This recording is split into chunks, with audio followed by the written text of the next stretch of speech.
In 1 week since police shot and killed 9-year-old Jonathan Worth after he resisted arrest in southeast Portland last Sunday. That incident was the first of 3 officer-involved shootings to take place in Portland in 1 week, 2 of which were deadly. Our Joelle Jones has been digging into this. She joins us now live from a vigil for Worth.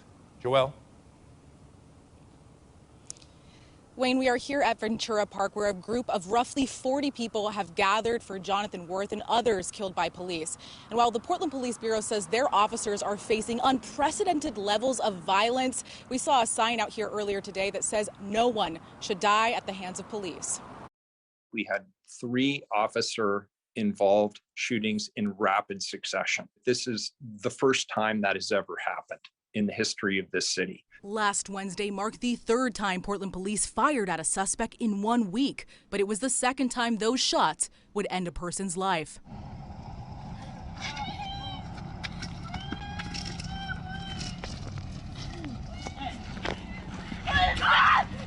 Last Sunday, police say an officer shot and killed 19-year-old Jonathan Worth after he resisted arrest and fired a gun into the air. Chris Ponte with Oregon Cop Watch was the man behind the camera who shot that graphic video. Last week, he told Coin 6, I believe the officers were literally legit in their heart trying to defend themselves, but the pistol was not in the guy's hand at the time when she shot him 6 times.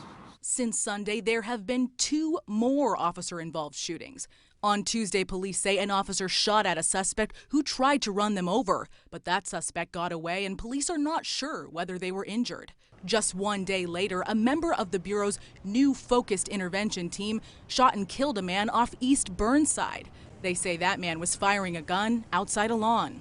Each of these situations is fundamentally different. That it appears what we're seeing is a combination of people firing firearms in public in circumstances that are endangering the larger public. And while Mayor Ted Wheeler says each shooting will be fully investigated by the DA's office, the Independent Police Review, and Internal Affairs, the Bureau has received pushback for its lack of body cams and the decision to break policy and withhold the name of the officer involved in Wednesday's deadly shooting.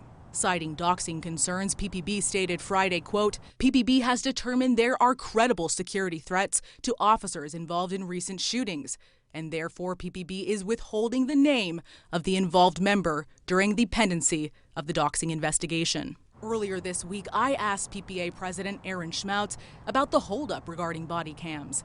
He told me they are still bargaining, but he hopes to reach an agreement on how to implement their use soon. I think video is very important.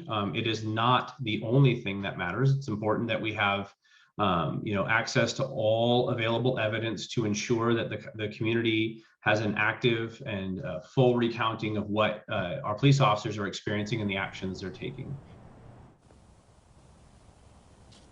So here we are a bit a ways from where the vigil is taking place. We're trying to give them privacy and respect at this time, but we will say there has been a heavy police presence here, and we have heard talks that this group may be marching soon.